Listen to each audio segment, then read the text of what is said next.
Nasci no dia 16 de abril de 1927, Sábado Santo, dia da Vigília da Páscoa, em Mark del Hamim. E não posso esquecer que esta terra se situa muito próxima de Altötting, o antigo e venerável santuário mariano, que desde a Antiguidade Média é para a Baviera e a Áustria Ocidental um lugar de grandes peregrinações. Os meus pais falaram-me da neve alta e do frio cortante que superava no dia do meu nascimento. E os meus irmãos mais velhos não puderam participar no meu batizado para não correrem o risco de adoecer. Muito do seu pensamento, com certeza, tem essas raízes nesse passado, que é um passado europeu. De facto, é um passado, duas guerras mundiais do século XX, que foram terríveis, foram guerras que começaram na Europa e começaram pela Alemanha. Ele também tem a noção de que a Alemanha no passado, teve responsabilidades sérias nas desgraças do século XX. Entrei no seminário de Traunstein feliz e cheio de expectativas, mas entretanto o drama da história agudizava-se cada vez mais por causa dos atos violentos do Terceiro Reich.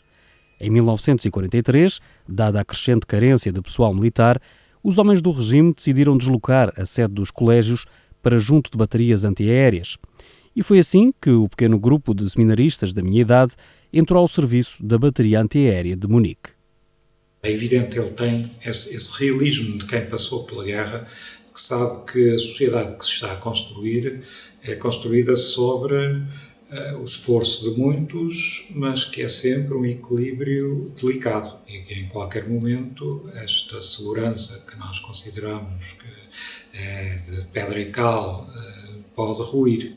Ir ao essencial. Ele, por exemplo, ele dizia que nas entrevistas uma coisa que detestava era falar sobre os chamados temas fraturantes, portanto, a ordenação das mulheres ou o celibato dos sacerdotes. E dizia, porquê é que ele não gostava de falar disso? Ele dizia, porque isso desviava do essencial.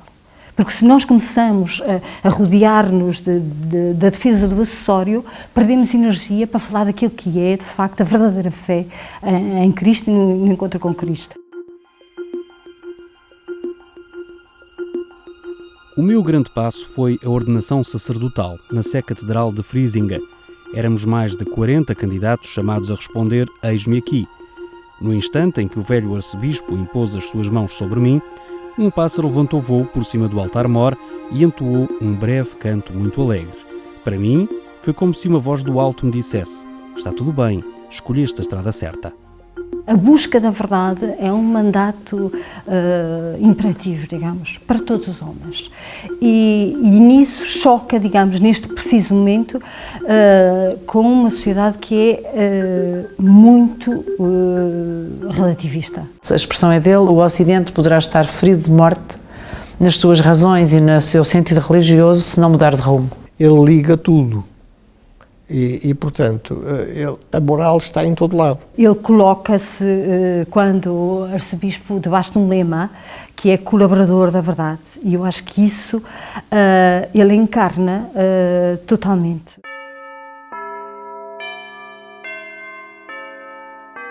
O dia da consagração como arcebispo de Munique e Friesinga foi um dia radioso de início de verão.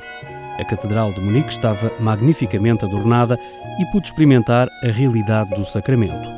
Como lema episcopal, escolhi duas palavras da terceira epístola de São João, colaborador da verdade.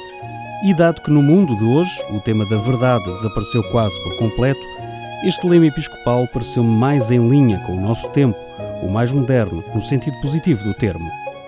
Chegamos à verdade, mas possuímos-la parcialmente.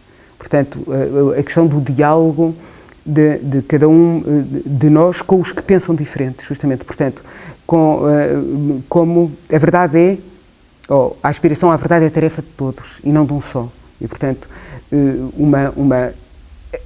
a confiança na razão sem a arrogância da razão. Portanto, admitindo que venham contributos à verdade de outros lados, de outros ângulos, de outros pensadores, etc. O Papa falava num termo que é um bocadinho surpreendente na boca dele de as verdades dos outros. E o facto de ele ser um intelectual e ter uma formação académica muito elevada faz com que nós possamos ter um diálogo religioso importante.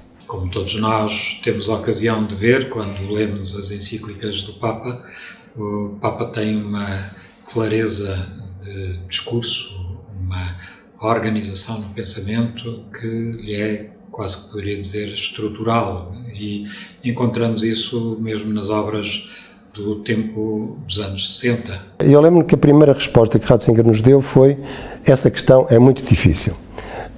Ele podia nos ter arrasado com a sua erudição, dado logo uma resposta daquelas, enfim, que já estão preparadas, mas não. Depois passámos o serão exatamente a discutir o assunto e ele a orientar-nos, a ver a questão de vários lados, sem nos impor sequer a sua opinião.